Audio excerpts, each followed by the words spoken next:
not nice. That's not nice. هل خلاص خلاص بلا بلا بلا كده بقى ولد ما هدي يعني انت اوكي ما بتجي بتروح للمصير انا فيك انا كثير اوكي نقدر نشوف على حدا ما اجى ام دي سي كان نشوف حدا هون هيك نعمل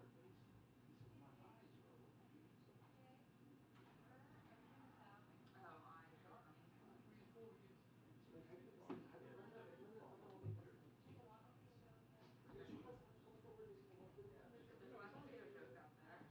13 minutes it's 145. I mean, that, 12:45. If they were on time. that was not nice. But I'll do whatever you want. That was not nice. Wow. That was not nice. Just let you know. Don't you want to eat it? برافو عليك ويسا في vacation. Yeah, Ron. Where's Ron? I don't want to fuck up the school year. Really? And I told him, you don't have to do it. You can show him the It was drive-thru. nice to meet you. Yep, and they'll give you 10. And I think maybe he doesn't know this. So he took the so he took the company vehicle. خلاص do you own plans? Do you own plans ولا ما own plans؟ أنا عندي كمان فاضي. لا لا لا خلص خلص دفعت وصلت. هي ورقة بايظة بس أنا أوكي بس أنت مش شاريها بهالدرجة أعذرك أوكي. حبيبي ما سونا منا قريب على ساوث ريتشموند بليز أنا I know everything. لا بعرف كل شيء شو أنا جاي 20 مرة أنا عليكم هيك 40 سنة. It goes. I don't know. It's been a lot for me to much research. So it's gonna take me a few days. Yep.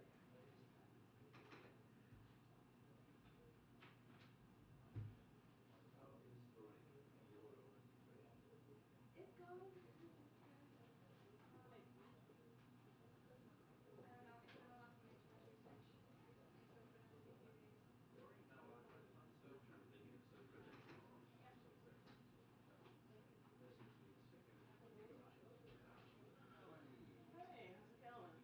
Oh, it's been going. It's the Utah. Okay.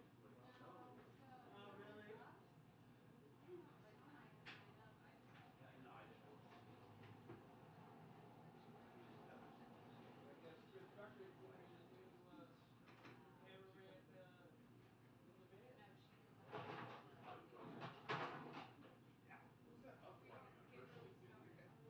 Dude, what is that? Is this the one time? I don't know if that was like So the second time he's getting trained or they? I haven't heard it change, but they're never on time. like I know that. I know that. last I've never been to But one. I've seen it like 3 or 4 different places. Nana, they said. I've been to Yeah. one that was on time. Yeah. One time. If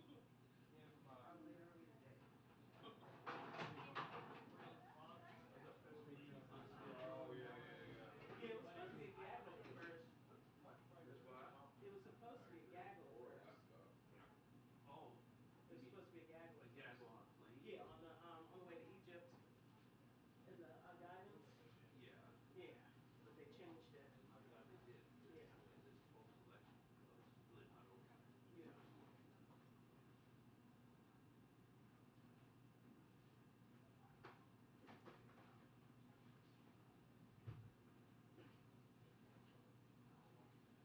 Some script or nothing. No worries. Well, the What's up, going man? on, brother? Pretty good. Good, how about you? قلت ليه وين أمس إنه ليش نحط أي فيديو على الأونجل؟ You tell me. لا لا أنا جوزك عفوا أنا ما كنت شايفك كنت أي جوز كنت غير شخص لا لا لا لا لا كده أنت مرتاحة مريح I'm a ghost right now. Ghost. مريح But I'm not. Got a minute? no, I just ate an apple. I imagine not. I don't see it. No. How's it going for you? Good. It's You like it? I don't know. Just the first week. When did you get a match? You just got a little dot? Oh, really? How long is your treatment? 26. So just how long? Like 6 months?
in 5 minutes, both of them.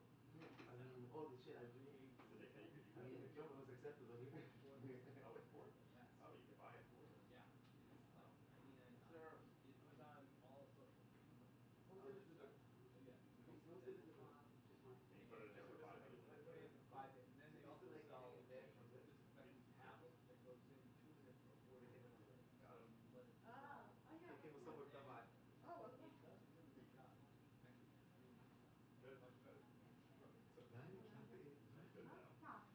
Dani is baby. Ain't nobody when you got I was talking to one person other than somebody else. One of the three. Pretty good. And she's in there and she's talking to Yeah. me and she said, oh, she's like, that reminds me, I gotta put mine in. She reaches in her Have the purse, AC they were thing, just so laying that's in the her purse biggest thing. with her keys and everything, Oh, and then put it in her yeah. mouth. Yeah. You know what I mean? She says, oh, that reminds me, and then she They slipped it on fixed in. it like literally when the weather started to Yeah. change cold. You don't So take the UV thing yeah, out of her. Oh, it was right. milder by that time. Well, yeah, but I Okay. did. I actually did a trip, Yeah. and we went to California. Yeah. Yeah, Because I that's go fine. for more than I Yeah, usually that's do. fine. Yeah. Yes. Yeah, that makes sense. Yeah, I just. Is it on their website? I gotta No, look at it. I'll send you the Yeah, link. send it to me. I wanna see it. Yeah. Cool. Thanks, buddy. Uh-huh. Yeah. February?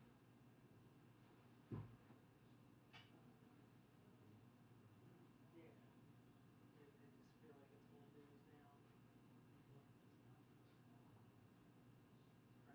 Brian, is there a mic I need to put on? No, there's no, Okay. not, you're not doing live. No, I'm not doing No, live. no, We're no, just no, we don't, okay. no. We don't worry about it. Mm-mm.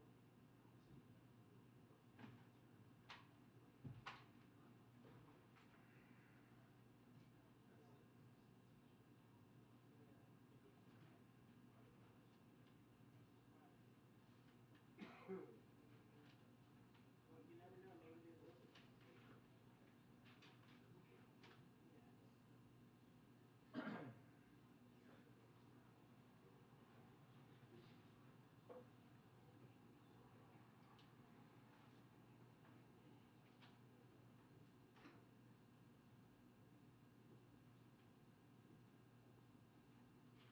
Yes. Hey. I know.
Trying to learn.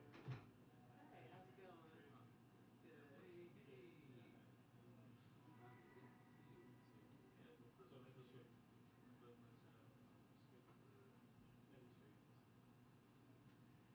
Yeah, he was so ridiculous yesterday. Where? The president. I'm not allowed. Oh no, why? You didn't RSVP? Yeah, they sent around an email saying to RSVP by 1. I've But he done it. still. Added. Oh really? LA was doing it. Yeah. Right. He read the letter. You read the letter. No, I didn't see it. That's not a privilege to listen to. What was it? Hey, who's going to the trip? Who's going with me? Or you're going back? Yeah. Okay. Oh, you're going. Yeah. Okay. So great. Great. We'll stay more than a day.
equivalent to.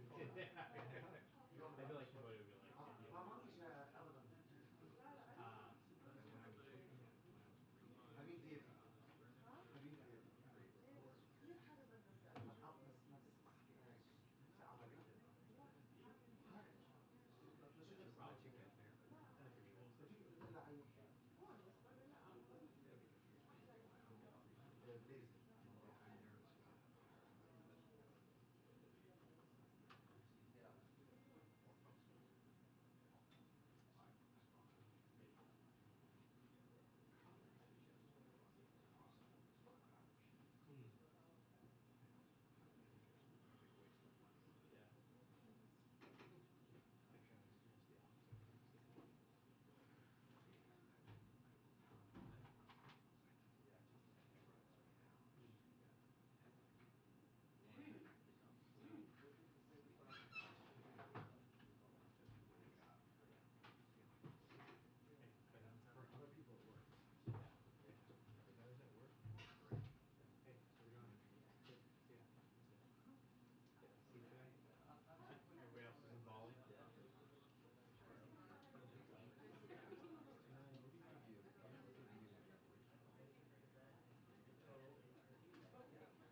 2 minutes to press briefing.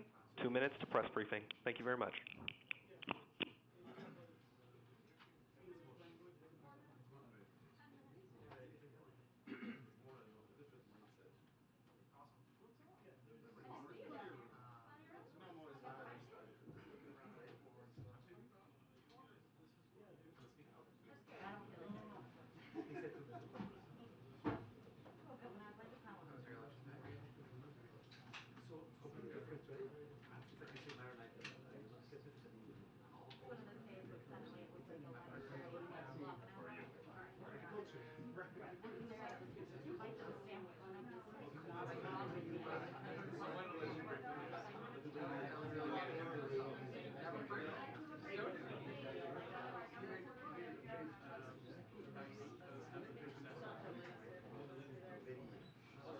Hey, how are you? Good to see you.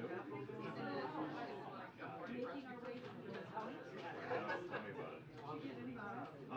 Yeah, I cover DOJ, so they didn't have you. Yeah, I'm DOJ. So in these cases, it can be good. Sometimes it's good to be a DOJ, you know.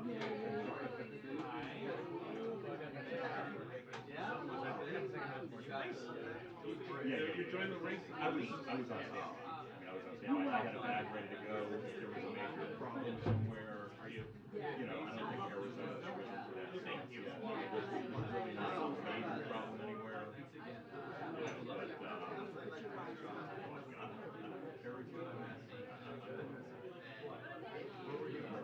I don't know.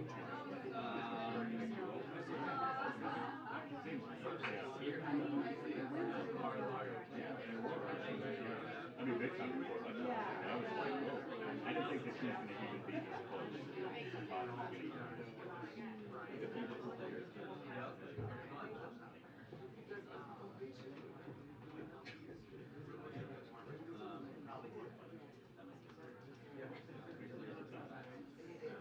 oh, the more.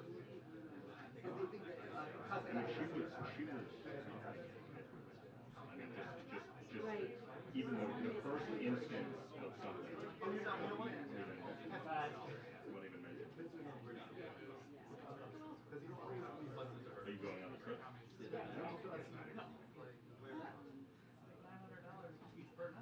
Hi. How are you? Good. Wondering who the hell is your neighbor today? What's going on here?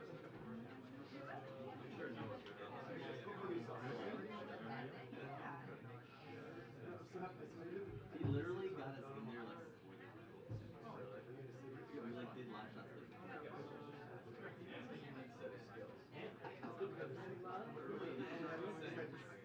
Early. Well, I mean, I'm not here. Good afternoon, everybody. Good afternoon. Okay. So this afternoon at Howard University, the president will thank staff, volunteers, and everyone who helped ensure everyone could make their voices heard in the midterm election. As you heard him say yesterday, the president, with their votes, the American people have spoken and proven once again that democracy is who we are. And while we don't know all the results just yet, we do know that states across the country saw record voter turnout. And voters also spoke clearly about their concerns, from fighting inflation to addressing crime to protecting our democracy and the right to choose. These are issues the president has been laser focused on from day one and it will remain top priorities for him. And as he said yesterday as well, no matter what the final tally in all these races will be, he is prepared to work across the aisle to deliver for the American people. That's what people want, and that's what the American people deserve. With that, I will turn it over to my colleague, National Security Advisor Jake Sullivan, who is going to talk through the president's upcoming travels. Jake? It's been a long couple of days, my friend. Go ahead, Jake. Good afternoon, everyone. I'll take a few minutes to walk through the trip over the next several days, and then I'll be happy to take your questions. And I would just ask for your patience, because there's quite a bit to get through, given an action-packed schedule that the President has across 3 stops over a week. Before I get into the President's travel across North Africa and Asia, I want to provide a brief update on our efforts to ensure Ukraine has what it needs to defend itself. Today, the United States will be announcing another package of security assistance for Ukraine, including important air defense contributions like missiles for Hawk air defense systems, as well as 4 U.S. Avenger air defense systems that come equipped with Stinger missiles. This equipment will complement other air defense contributions announced by our allies and partners in the context of the Ukraine Defense Contact Group that Secretary Austin chairs. When I was in Kyiv last week, I had the chance to consult directly with President Zelensky and his team on the ground about what Ukraine needs to be in the strongest position possible on the battlefield. This increased air defense will be critical for Ukraine as Russia continues to use cruise missiles and Iranian-made drones to attack critical civilian infrastructure. With that, let me turn to the trip. As you all know, tonight the President departs for Sharm el-Sheikh, Egypt, where tomorrow he will participate in the COP27 climate conference and hold a bilateral meeting with President el-Sisi. The President heads to COP27 with historic momentum on climate, thanks to the passage of the Inflation Reduction Act and other significant steps that put us on an enduring path towards meeting our ambitions and clean energy goals. While he's on the ground, he'll speak to his personal commitment to addressing the climate crisis. He'll highlight some of the progress the United States has made, both here at home and in rallying action on climate around the world. And he'll underscore the need to go further, faster, to help the most vulnerable communities build their resilience without losing sight of the need for the world, and particularly for the major economies, to cut emissions drastically in this decisive decade. While in Egypt, President Biden will also meet with President el-Sisi, as I mentioned, to discuss a number of critical regional and bilateral issues following on his visit to the Middle East earlier this year, where he also had an opportunity to sit with President el-Sisi. On Saturday, he'll arrive in Cambodia and attend the U.S.-ASEAN summit.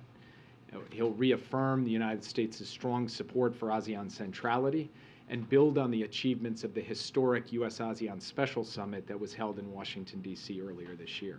He will also hold a bilateral meeting with 2022 ASEAN Chair, the Prime Minister of Cambodia, Hun Sen. On Sunday in Cambodia, he will participate in the East Asia Summit. He will underscore U.S. support for the ASEAN-led regional architecture in the Indo-Pacific and discuss opportunities to ensure a free and open Indo-Pacific that is more connected, more prosperous, more secure, and more resilient. He'll also hold bilateral and trilateral meetings with the Prime Minister of Japan and the President of Korea in light of the continuing nuclear and missile threats posed by the DPRK, as well as growing alignment among our countries in promoting peace and stability in the Indo-Pacific region. On Monday, President Biden will be in Bali, Indonesia, where he will hold a bilateral meeting with Indonesian President Joko Widodo. He will thank President Widodo for his leadership, his chairmanship of the G20, and highlight the growing importance of the U.S.-Indonesia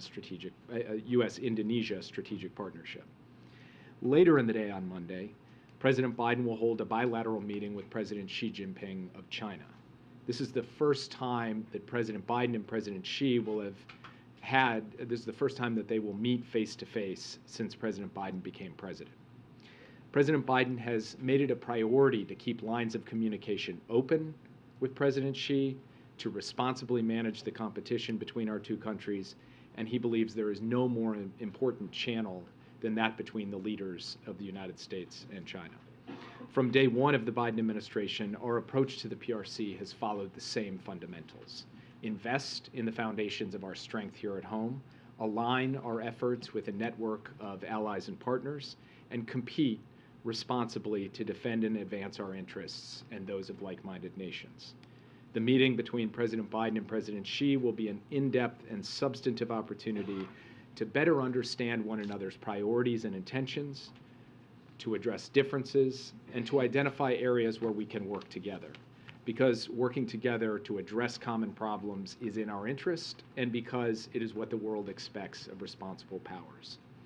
On Tuesday and Wednesday, the President will attend the G20 summit, where he'll focus on a range of pressing global economic challenges, especially for emerging and vulnerable economies, including energy security and the clean energy transition, food security, debt relief for low and middle income countries, multilateral development bank reform, and the launch of a pandemic preparedness fund.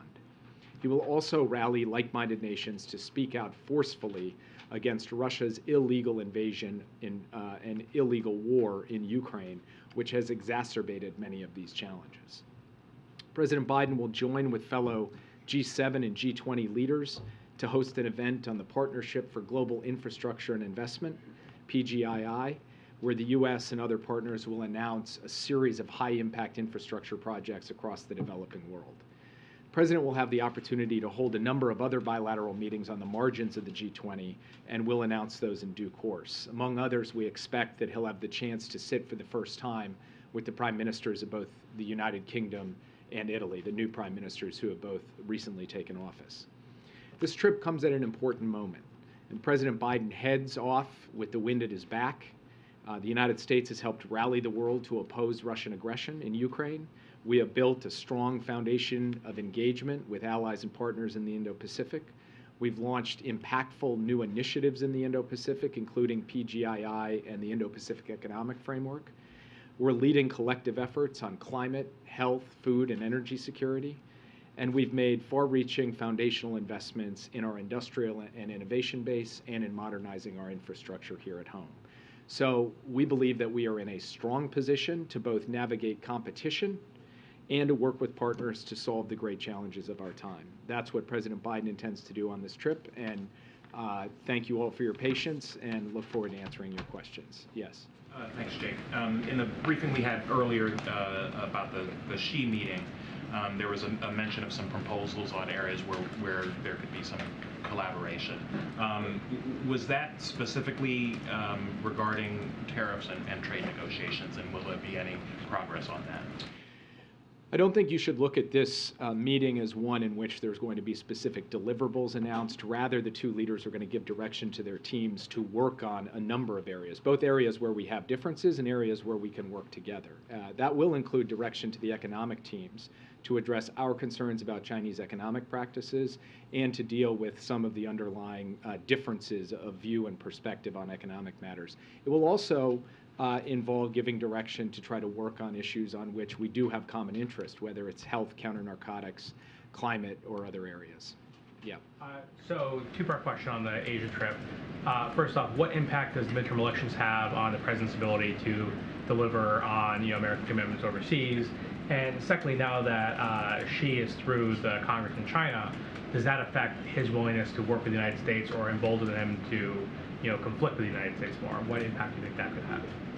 So first, when it comes to the president leaving after the results on Tuesday and the incoming results that continue to flow in, he feels very good about where things stand, and he feels like he is going out on this trip with the wind very much at his back. And that gives him an excellent opportunity both to deal with competitors from a strong position and to rally allies. And as far as the continuing support of the United States for critical foreign policy initiatives, the President was clear yesterday, and he will be very clear on the trip that there will be strong, enduring, unflagging, unwavering support for Ukraine in the face of Russia's aggression. There is a bipartisan basis and foundation to our approach to China, and he looks forward to working with both parties on that issue, whatever the final composition of the two houses of Congress are. But in general, he goes out on this trip feeling like the results from Tuesday show that the American people, are sending him out onto the world stage in a very strong position. China issue, what impact does the Xi's new term in the Communist Congress? What impact does that have on their willingness to work with the U.S., do you think? That remains to be seen, and part of what the president is eager to determine is in a face-to-face meeting where for the first time since he's come into office, President Biden has come into the presidency, He will get to sit in the same room with Xi Jinping, be direct and straightforward with him as he always is, and expect the same in return from Xi, and then he can make his judgments on that basis about how to take things forward. That's why this meeting is extremely important. There just is no substitute for this kind of leader-to-leader communication in navigating and managing such a consequential relationship. Yeah. Jake, thanks so much for doing the briefing. I want to ask you about Brittany Griner and then President Putin more broadly, but she's been moved to a penal colony and apparently hasn't been seen for 6 days. What can you tell us about her condition? When is the last time that U.S. officials had any type of update on her condition? And what is your level of optimism that now that we are past the midterms, President Putin will be more potentially serious about negotiating her release? So I have to protect the confidentiality of our dealings with her family and some of our consular dealings with Russian officials, but I will tell you on a daily basis our embassy in Moscow is focused on ensuring that they are on top of Brittany Griner's condition, location, and how the Russian government is treating her. She is being held unjustly. She should be released immediately. We have made that clear to our Russian counterparts, and we have put forward a series of proposals over the last several months for how we could resolve her case as well as the case of Paul Whelan to bring them both home. So far, the Russians have not shown a willingness to engage in that back and forth to produce a result. As President Biden said yesterday, we are hopeful that we can renew that dialogue and find a way to get these cases resolved and to get both Brittany and Paul home.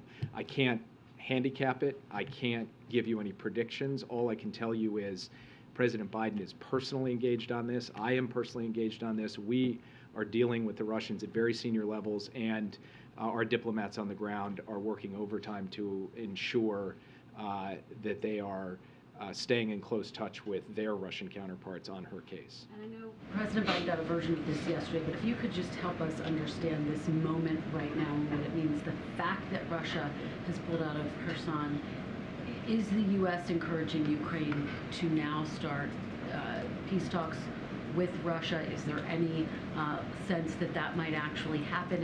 And does it lower your concern or does it impact your concern at all about Putin's potential use of a nuclear weapon? So first, this is a significant military milestone for the Ukrainians if in fact it happens that Russia follows through and withdraws to the far side of the Dnieper River. Of course, we're going to watch actions and not just announcements to see what actually unfolds. But if this does come to pass, that will mean in the Battle of Kyiv, in the Battle of Kherson, in the Battle of Kharkiv, the Ukrainians will have prevailed against an invading, marauding force that conducted an illegal war in their country. But of course, it's not the end of the war, because Russia continues to occupy parts of Ukrainian territory. We are continuing to support the Ukrainians in their effort to defend their sovereignty and territorial integrity. And as the president said yesterday, we're guided by a very simple principle: nothing about Ukraine without Ukraine. It is ultimately up to Ukraine to make determinations about its diplomatic course.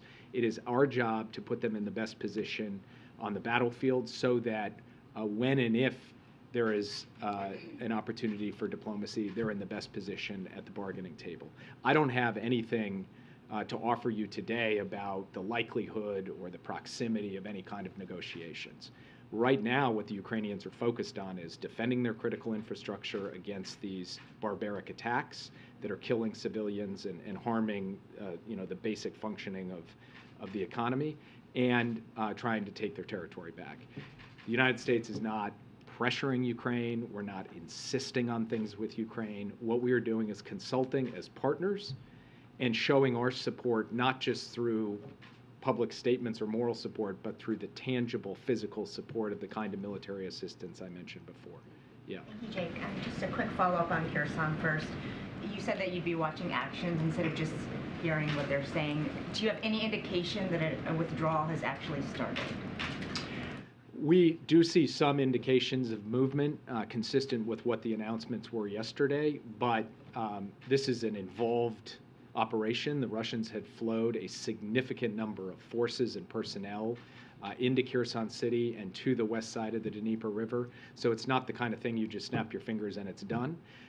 So we will want to see how it actually unfolds in the coming days before we make any judgments about whether the Russians are fully following through on the announcement they made, or whether they're going to choose to change course at some point.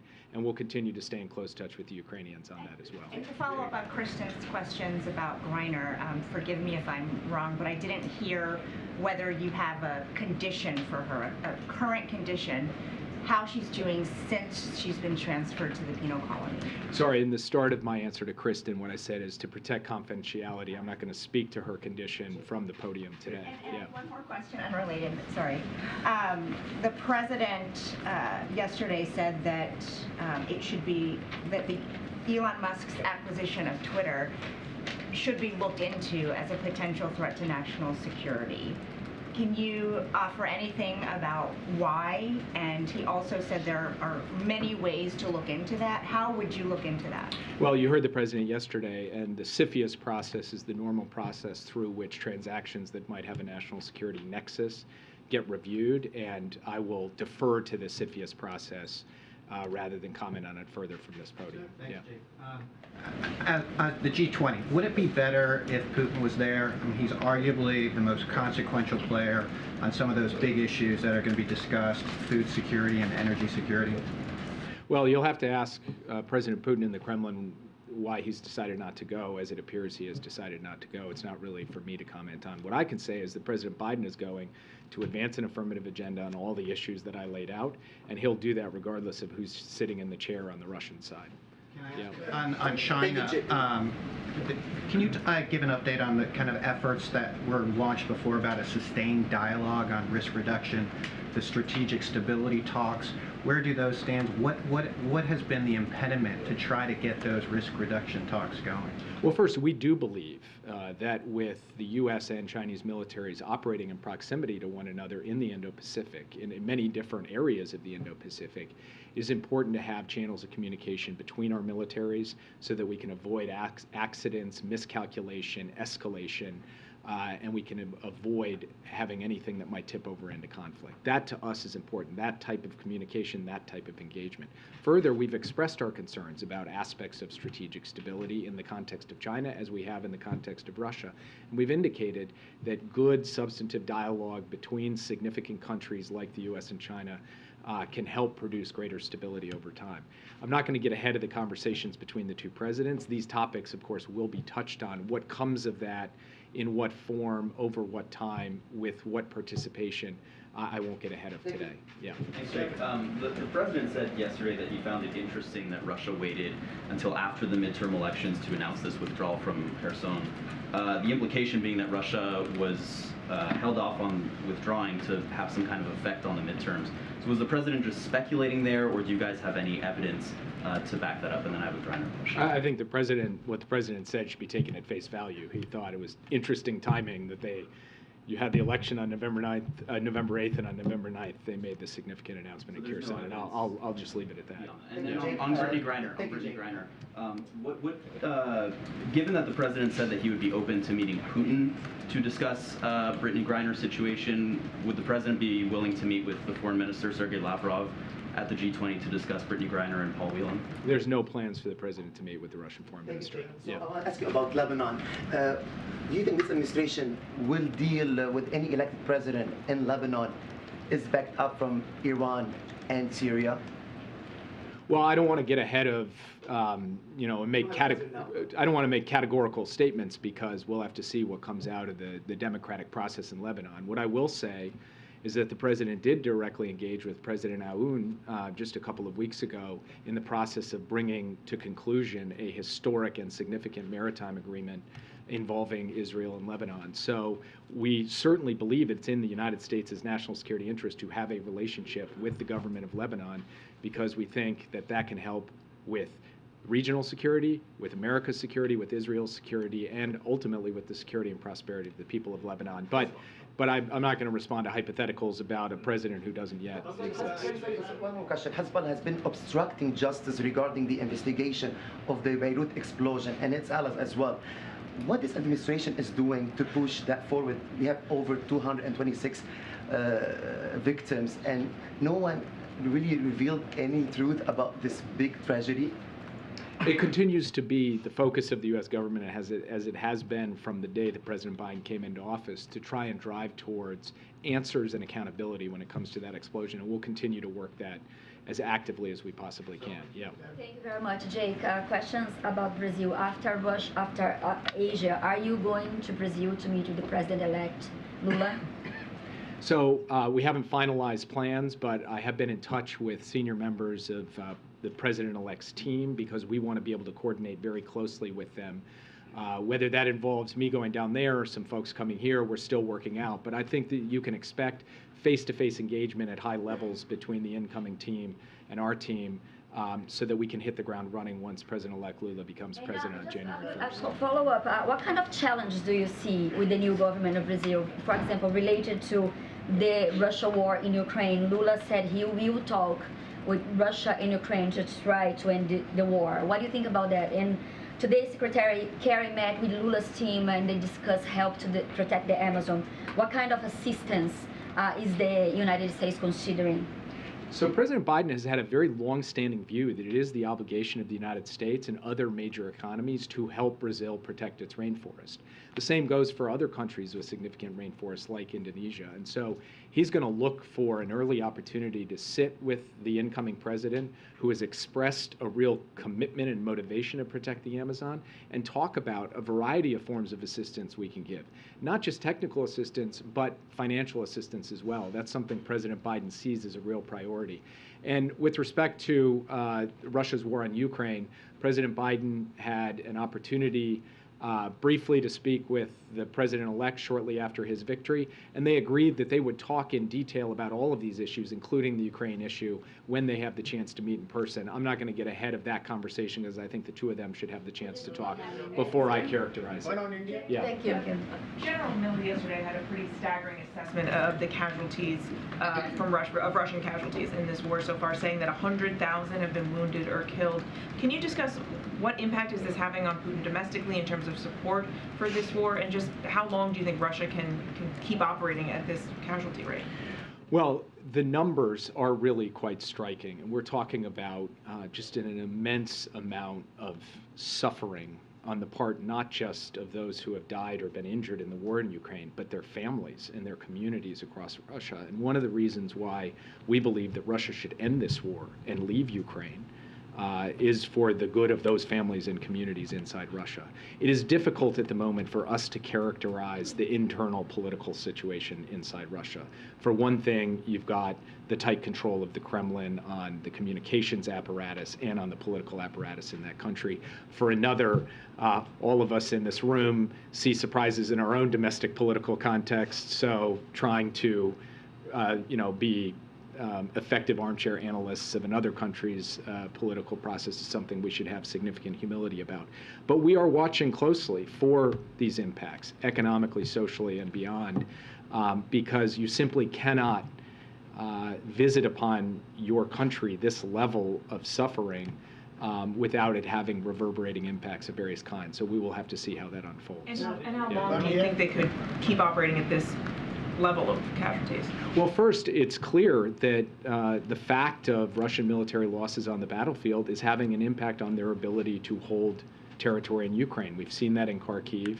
We've seen that in the announcement that they have made about Kherson. So it's having an impact. But the larger how long question is not one that I can put a timetable on, because war is inherently unpredictable.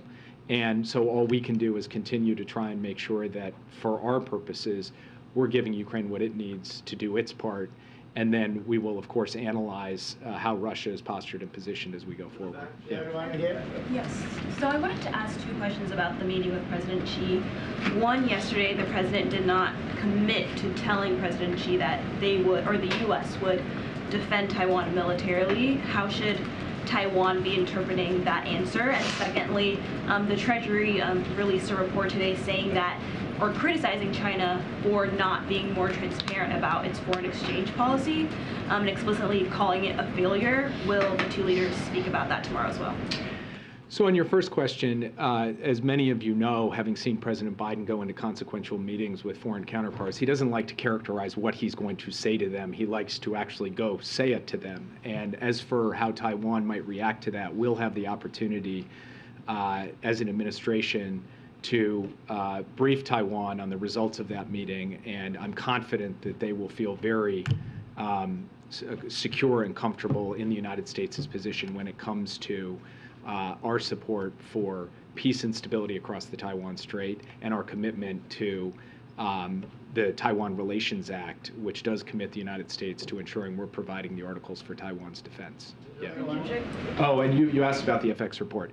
I would just say that this has been a long-standing concern of the United States. It's been reflected in previous reports. It doesn't come as a significant surprise, but it is an area of significant concern for the United States. And I can't tell you standing here today whether that particular topic will come up among the wide range of things we have to discuss with the PRC. Questions on Egypt. Can you give us a little bit of details about the bilateral between the President and President Sisi? Is regional security is one of the issues going to be discussed? And on the meeting with Xi Jinping, can you give us some kind of assessment of how do you see Russia position vis-a-vis, China position vis-a-vis Russia? Do you think that you were able to neutralize him from supporting Russia so far? And what more do you think that the president can raise issues to make sure that they will stay the way it is and not involved with the war in Ukraine? So first on the PRC, we have not, since President Biden and President Xi spoke some months ago, seen the PRC providing military equipment, weapons for use on the battlefield in Ukraine. And we have not seen kind of wholesale efforts to backfill or undermine the sanctions regime, though of course the PRC has continued its economic relationship with Russia over the course of the past many months. One other positive signal that we have seen was during the recent visit by the German Chancellor, Olaf Scholz, to the PRC, the statement on nuclear weapons and Xi Jinping specifically talking about the need to avoid the use of or even the threat of the use of nuclear weapons anywhere in the world. And in that context of that conversation, we regarded that as constructive. On the other hand, we believe that, of course, every country in the world should do more to prevail upon Russia, especially those who have relationships with Russia, to end this war and leave Ukraine. President Biden will have the opportunity to talk in detail about the Ukraine crisis during his meeting with President Xi. On the meeting with Sisi, it will cover a range of issues between the U.S. in terms of our strategic partnership, as well as issues in the region. And that includes, of course, Egypt's role in the Israeli-Palestinian conflict. President Biden and President Sisi engaged directly last year during the conflict in Gaza. Ongoing efforts to deal with both Gaza and the West Bank. Egypt has a stake and a role in, and they'll discuss that. They'll discuss what's happening in Yemen, where Egypt also has an important role to play, as well as a number of other critical issues in the area. Yeah. Thank you, Jack. I have two questions. North Korea has criticized the recent cyber security conference held by the United States, when the President Biden and South Korean President Yoon Suk-yeol at this meeting today. Will the two leaders discuss North Korea's cyber hacking, include nuclear issues? Second question, do you think North Korea will conduct its 7th nuclear test during the G20 and the SM summit? If so, how will you respond? Well, we've been very transparent about our concern that North Korea, that the DPRK would conduct its 7th nuclear test at some point in this broader time frame. And by broader, I mean we've been talking about this now for a couple of months. That window still remains open. Our concern still remains real. Whether it happens in the next week or not, I can't say. We are also concerned about further potential long-range missile tests in addition to the possibility of a nuclear test. And so we'll be watching carefully for both of those. We are in very tight coordination with both the ROK and Japan, and the trilateral meeting that the three leaders will be able to have on the margins of the East Asia Summit, I think will be a significant milestone in the trilateral relationship and will help only strengthen coordination on DPRK. yes, I do think that the broader threat posed by North Korea in the cyber domain will be a topic of conversation between the President of the ROK and the President of the United States. Yeah, on India, and then I'll do one more. Thank you very much, sir. My question is on U.S.-India relations. President Biden has good relations with many global leaders around the globe. They can pick up the phone and call to each other. He has similar relations with the Prime Minister of India, Narendra Modi. And second part of the question is, if President Biden is visiting India anytime soon, because 1.3 billion people are waiting to welcome him, and at the same time, if Prime Minister Modi is visiting the White House. Thank you, sir. So first, India is the president of the G20 next year. So President Biden certainly will intend to be a participant in that G20.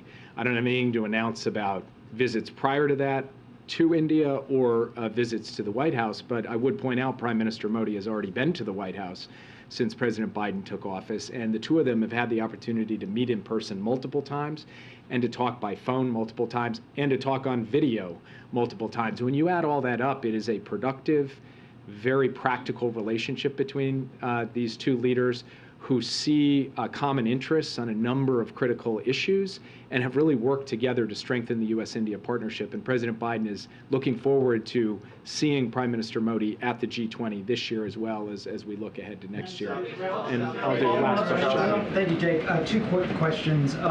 One, you mentioned sort of a robust agenda for Biden in his bilat with Sisi.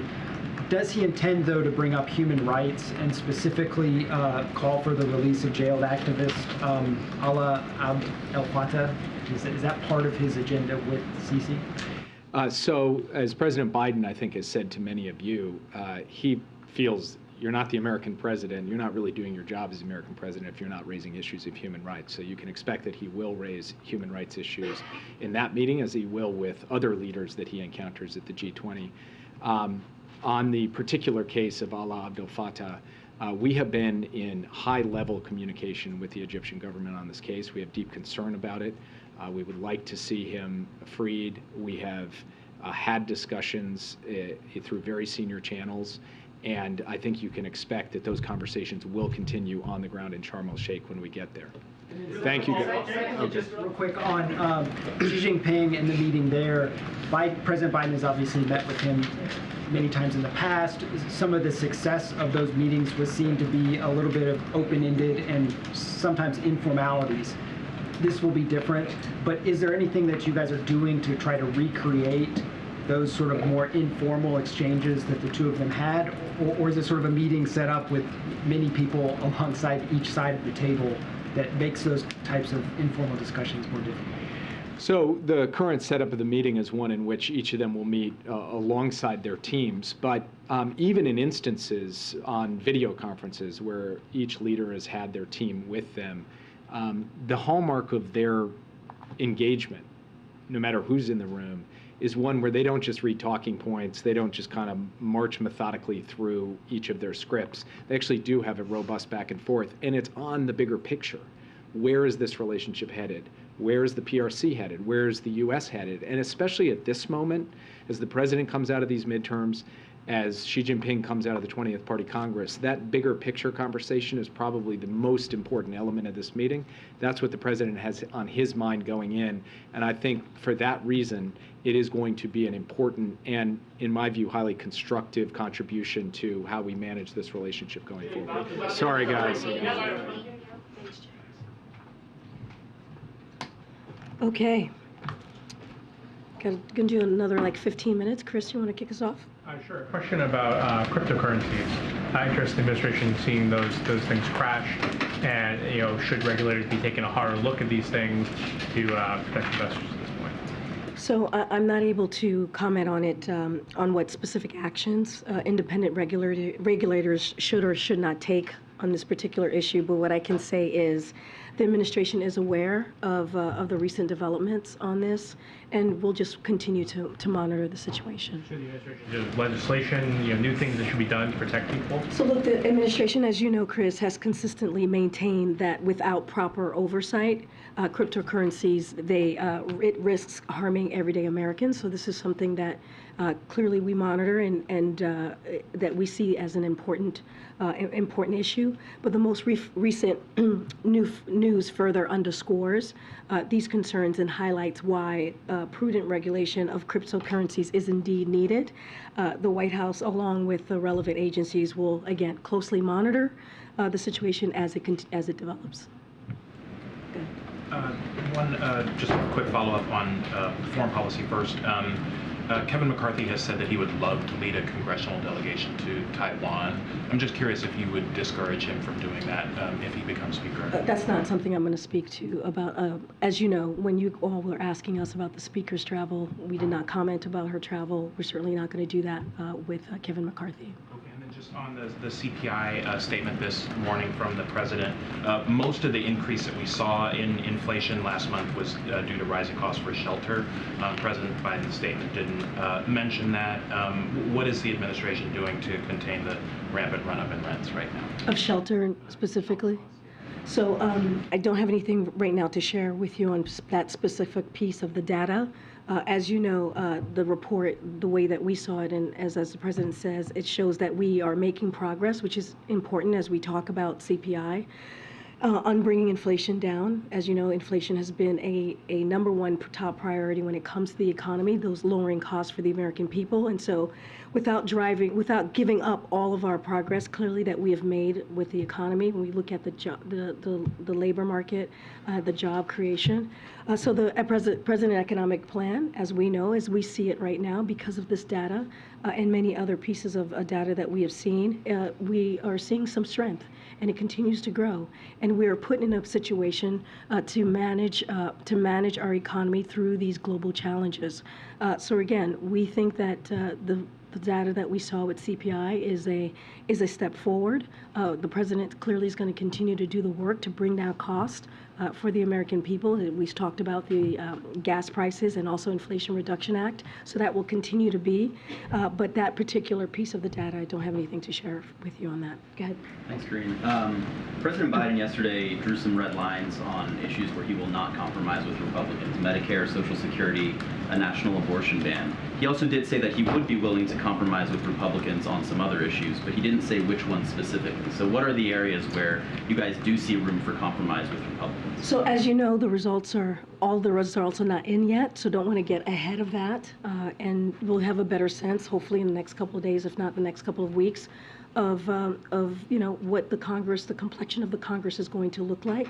I think what the president was trying to say is that the American people made themselves very clear. The last couple of months, you've heard the president lay out the stark contrasts. He laid out the choices that the American people had to make just a couple of days ago, and they were very clear about that, which is making sure that we continue to lower costs, making sure that we do not repeal Inflation Reduction Act, making sure that we continue to deliver for the American people, making sure that, let's not forget, democracy was also a choice that the American people made. And so that's what he's talking about. He's talking about basically the wins that we have been able to deliver for the American people.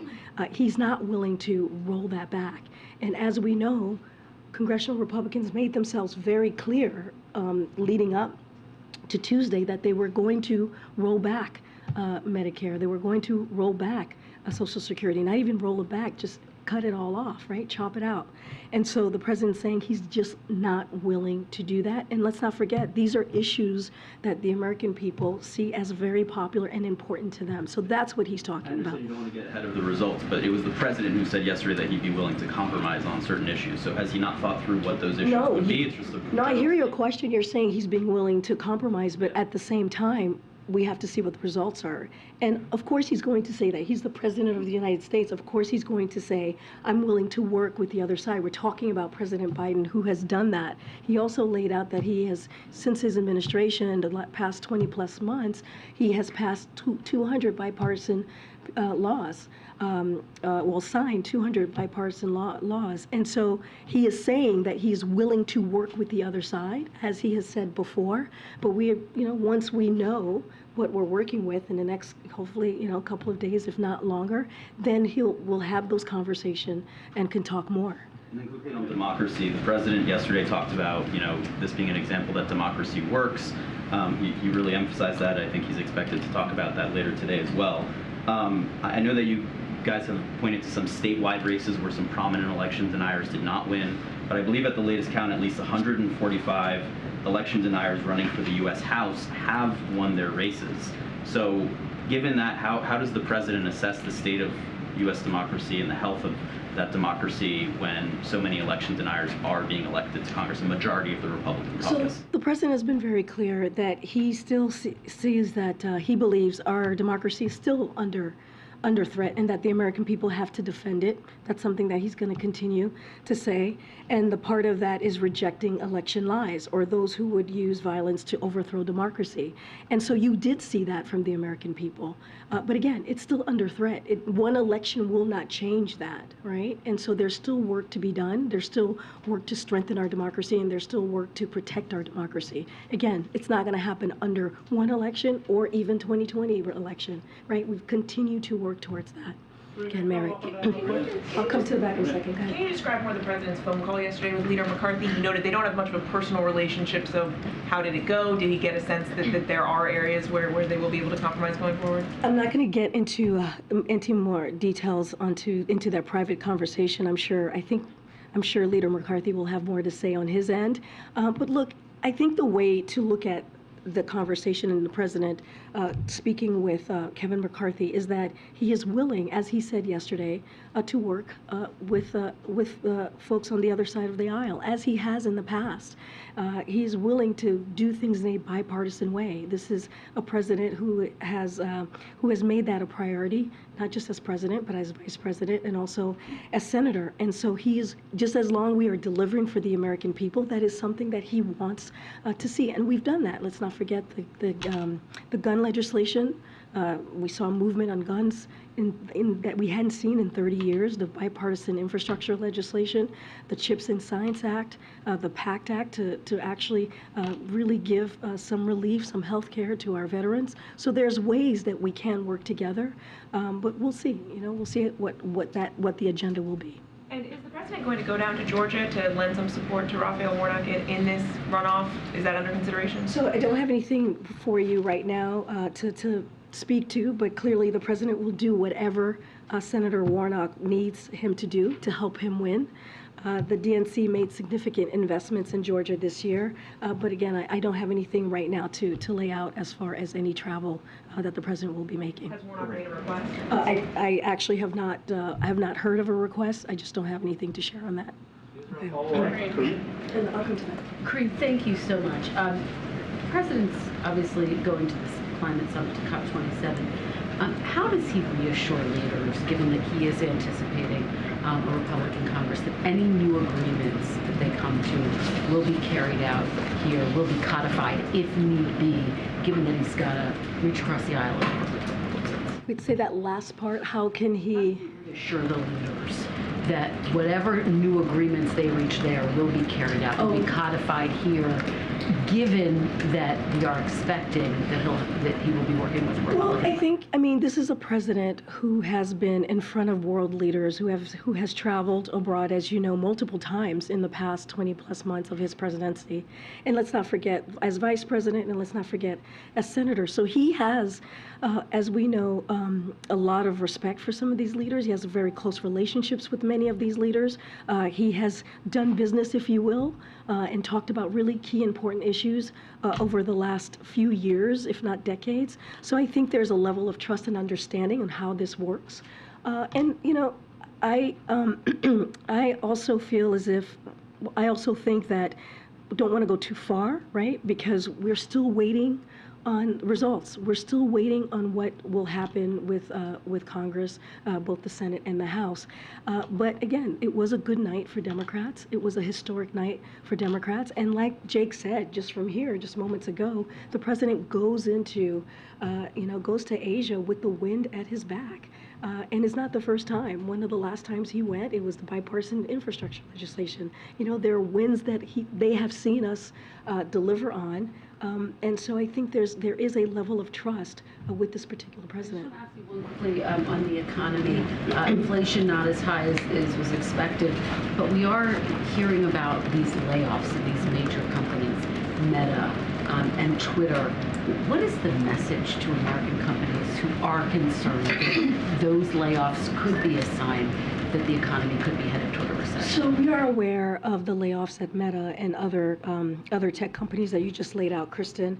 I don't have a comment on the moves announced by Meta today specifically, but more broadly speaking, the most recent jobs and CPI report, the one from today, suggests that the U.S. economy continues to grow, and it's also adding jobs, which is incredibly important. And Americans are beginning to see a much more needed break in inflation, so that does matter. If you just look at CPI, let's not forget the GDP, where we saw the last quarter, we saw the economy grow by 2.6%. All these data points matter as to how we're growing and where we're headed in an economy. You've said several times from this perch right here that the White House wants to remain independent from the Justice Department. I cover the Justice Department at DOJ. Those folks will say we want to stay totally independent. I know Jake was asked earlier by Weijia about this comment with Elon Musk and having people, it's worthy of looking into Elon Musk's relationship with other businesses. He talked about CFIUS. CFIUS is made up of the Treasury Department and DOJ officials. The president has been criticized in the past for talking about the Department of Justice and looking into people relating to January 6th subpoenas.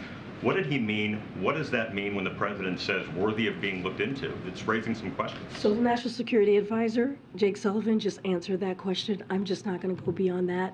He is, as you know, the advisor to the National Security Council. I'm just not going to go beyond that. And as the president said, and as I have said many times, we just refer you to the committee. I don't have anything else to add. I agree. And one follow-up, I wanted to ask Jake this. When the president meets with President Xi, it's their first time meeting in person since President Biden took office. When he comes back, I know it's too early to tell if Republicans are going to take control of the Senate, of the House.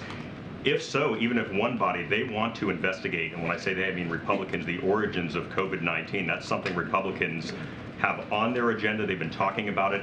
Will President Biden ask President Xi about the origins of COVID-19 and bring up that issue with him in person? Again, I'm not going to get, and Jake has said this as well, I'm not going to get ahead of the agenda of what they're going to discuss.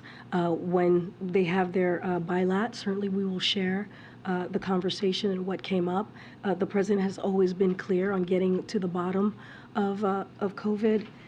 And has been very clear in reports that we have put out on the origins of COVID as well, but I'm just not going to get ahead of that conversation. Go ahead. Thanks, Karine. The president said yesterday, I'm not going to change anything in a fundamental way. But the president's approval ratings are still low.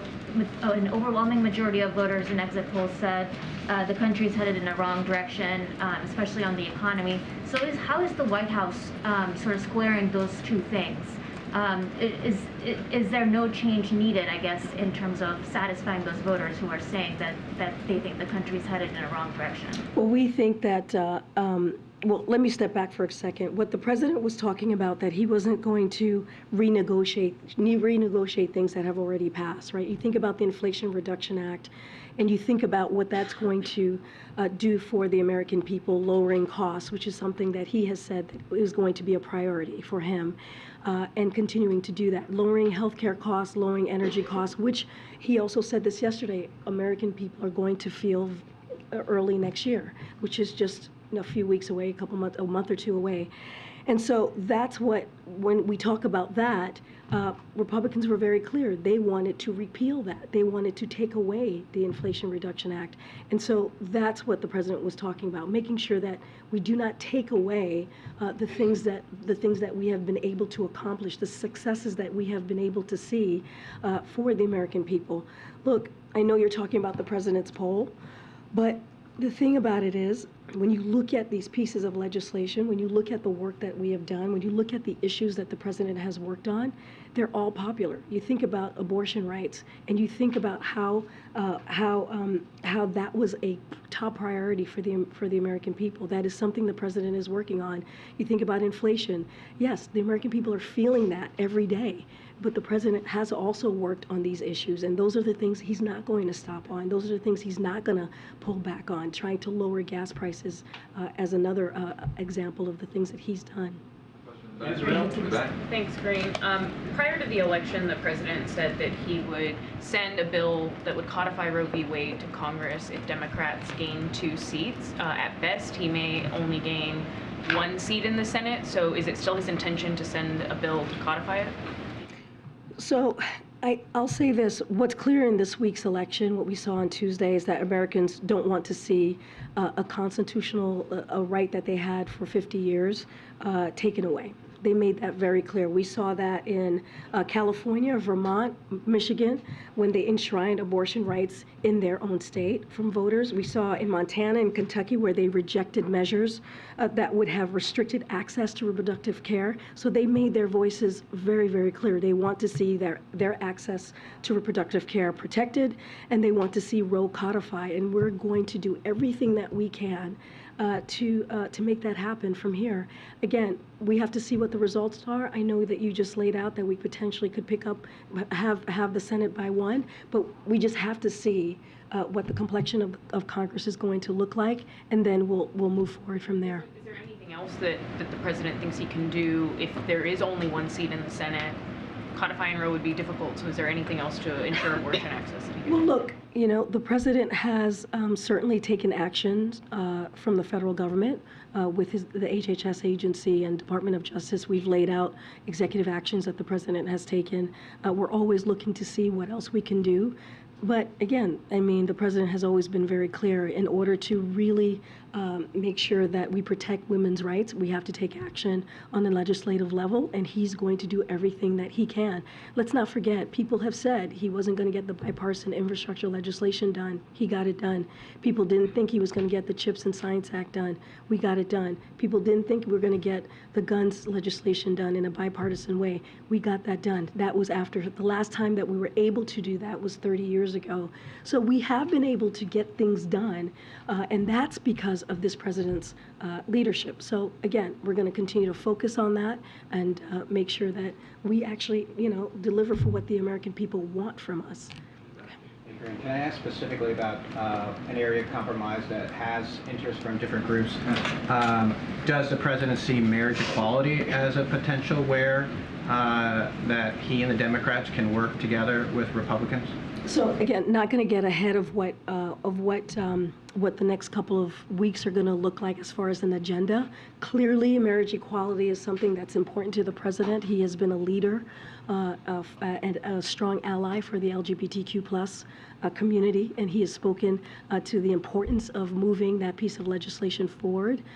And so, of course, we're going to continue to work on that, but I'm not going to get ahead of what our agenda is going to look like before we actually know what the Congress is going to be. Thanks, Karine. Given the underperformance of candidates who were backed by the former President Trump, what does President Biden believe that says about Trump's standing in the Republican Party? So meaning like basically the candidates that he put forward? Correct. So, and the president has said this, you heard him say this many times over especially the last several weeks, is that the election was a choice and not a referendum, as the president said, again, throughout the fall. So Republican candidates said their top priority was undoing Inflation Reduction Act, which would raise prescription drugs, which would raise energy costs, and also healthcare costs. And so they were very clear on how they were going to lay out ways that it would hurt the economy, worsen inflation. And so Democrats ran on an agenda that was going to deliver for the American people. We believe that choice was very, very clear was made very clear for the American people. And what we saw was that the American people rejected the MAGA extremism and a vote for democracy as well. And so I can't speak to what the the candidates or what Republican Party feel about their leader. But what I can speak to is what we ran on and what we laid out and what we heard from the American people of what was important to them and what we can speak to with what congressional Republicans were trying to do, which is take us back, which is take away people's rights. And the American people responded. But I mean specifically Trump-backed Republicans. Does the president think that their losses show that he is losing power within the GOP? Look, I can't speak to the support that he has or doesn't have. What I could speak to, and as you're asking me about the particular, the folks that he backed, they were extreme, right? They were MAGA extremists, and that's what I mean, right? They were people who wanted to take away our freedoms, take away our rights, as we talk about abortion and codifying Roe. There were folks who wanted to just pull back and take away the Inflation Reduction Act, actually take that away, something that was incredibly historic. They wanted to do the opposite of what we're trying to do, which is deliver for the American people. They had extreme views, even on as election deniers, even on democracy. You heard the president deliver very strong remarks on democracy not too long ago, and so he laid that out. What we were seeing from these particular extreme candidates, and that's what we can speak to, and I think that's what the American people decided on, and that's the stark differences that the American public saw. And one quick one on China that I meant to ask Jake, but I didn't want to ask him 4 questions. So on that briefing call, an administration official said that one of the main objectives is to deepen their understanding of each other's priorities, with a goal of reducing misunderstanding and misperceptions. What do you think are some misconceptions, misperceptions, misunderstandings that China has about the U.S.? So look, I don't want to get into deep specifics. I think you guys have followed the relationship between the two leaders over the last 20 plus months. Look, I think what's important to note is that, and you've heard us say this too, the president really think it's important to have that face-to-face, leader-to-leader conversation, and the president and Xi has spoken, I think, about 5 times, which we've all read out to you when they have spoken. And this will be the first time they'll be in person. And we believe, the president believes it is critical to build a floor for the relationship and ensure that there are rules of the road that bound our competition. But building a floor is not just about that. It's also ensuring that we also are working together on areas where our interests align, especially transnational challenges that affect the international community. So there are a lot of things that I think that they are going to discuss. This will be, again, their first meeting in person, but don't want to characterize that meeting too much because I want to make sure that the two leaders, the president and President Xi, have an opportunity to have a really in-depth conversation and talk about the interests that matter to both of them. Corinne, if you could just talk a bit about the lame duck Congress session right now. Beyond the must-do items that Congress has to do, like funding the government, what are some of the top items on the wish list right now for the administration that you want to do while you still have the House and the Senate? So look, the president is looking forward to talking to both Democrats and Republicans once those results are in. Of course, the president believes we should get the government keep the government funded, right? That's going to be an important priority, including what we need to respond to disasters, continue to defend democracy in Ukraine, as you heard from Jake talk about our commitment to Ukraine, and fight new COVID variants. So those are the things clearly that are a priority for this president, and we should pass the overdue marriage equality bill, as I was just asked just seconds ago, pass the Electoral Reform Act and the Defense Authorization Bill as well, which should include Senator Manchin's permitting bill. And we need to finish confirming the judicial nominations he made earlier this year. So those are the things that we believe that's important to work on. Again, we look forward to discussing this with Democrats, both Democrats and Republicans, once we know, once the results are in. And how about about something big on the debt ceiling, as some Democrats are calling for right now? So look, you know, it's again, it's premature to say what the complexion of the House is going to look like, but the president is looking forward to having those discussions. You know, priorities with Democrats and Republicans, as I was just saying, their congressional leaders. The debt limit should never be a matter of political brinksmanship, as you've heard us say. The president looks forward to working with Congress to responsibly address the debt limit before its expiration. But again, we're gonna see the results once they come in, and he looks forward to having those conversations with leaders from both sides. Go ahead, Evan. Thank you. You talked a little bit earlier about a list of what the president was able to do versus what he wasn't able to do. And for those, especially in the African American community who helped take Biden to the presidency, when you talk about going forward in these next couple of years, do you think, given those who were recently elected, that you'll have more or less ground when it comes to issues of criminal justice reform and voting rights? So, as you know, when it comes to those two issues, voting rights, criminal justice reform, that is something that the president sees as a priority.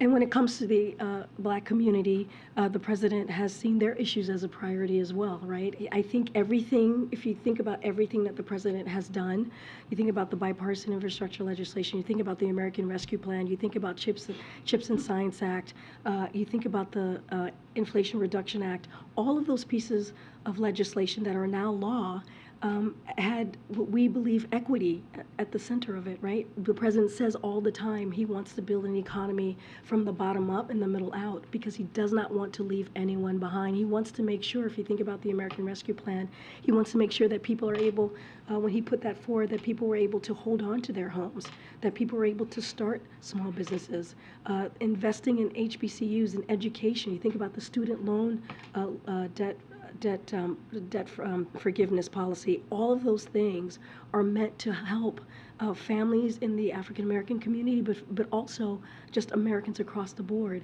And so that is something that the president has done to make sure that we don't leave anyone behind. But to your question about criminal justice reform and also voting rights, yes, that is something that's a priority that we need to make sure that we work towards getting those pieces of legislation done. And the president's going to continue to work with Congress. Really quickly, for the states who, when you talk about the infrastructure bill, for the states who did not use the money the way that the Biden administration wanted You mean them the to- American Rescue Plan? Sorry, the American Rescue Plan, forgive me. American Rescue Plan. Do you think that may have even hurt how some Americans who were not in favor of Democrats or in favor of Biden and gave him low ratings, do you think that might have hurt? Because even though the money was passed, it wasn't spent like they thought it was going to be spent in their communities. And so that judgment came right back on the president.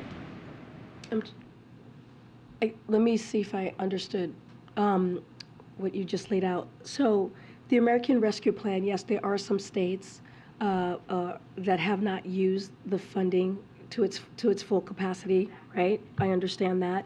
And we have always encouraged those states and worked closely with local officials and state officials to make sure to encourage them to use those funding because they're meant for everything that I just laid out. And so that's something that we're going to continue to encourage, continue to have those conversations. I didn't quite get what was the second part of your question? Well, because many Americans may not have seen what they thought, that also may have even hurt Democrats. Well, I mean, I can't speak to that because I have not seen the data on that. But look, I think it's unfortunate. I think it's unfortunate if local officials or state officials refuse to use the funding that was provided through the American Rescue Plan. We have to remember what was in the American Rescue Plan. Let's not forget the child tax credit that helped lower poverty among children. We cannot forget how it helped small businesses get going again. We cannot forget how it helped open schools. When the president walked in, majority of schools were shut down. So there was so much in that American Rescue Plan that met the moment, and it is unfortunate if if politicians use that in a political way, if elected officials use that in a political way, and not give that service that was provided, those funding that was provided to their constituents. Because again, the president is not a president for blue states or red states. He says this all the time. He's a president for all Americans. I'm going to take one more. I'm going to take one last question. Doreen, you said you'll get back to the question? What did you call on? Me? Yeah. Whom exactly Jake has been talking to at Kremlin during the last months, and what exactly was the aim of these talks? Was it avoiding escalation, or maybe mutual interest recognition? And or maybe are these talks aimed to lead to something more, for example, to negotiations? So look, I think you're talking about when Jake was the reporting. Yeah. So I think you're talking about the negotiations that people are saying, right? That has been reported. So, people claim a lot of things about the conversations that United States has. I don't have any specific conversations to read out to you at this time. And, but, we reserve the right to speak directly at senior levels, as you have heard Jake say just moments ago, about issues that concern the United States.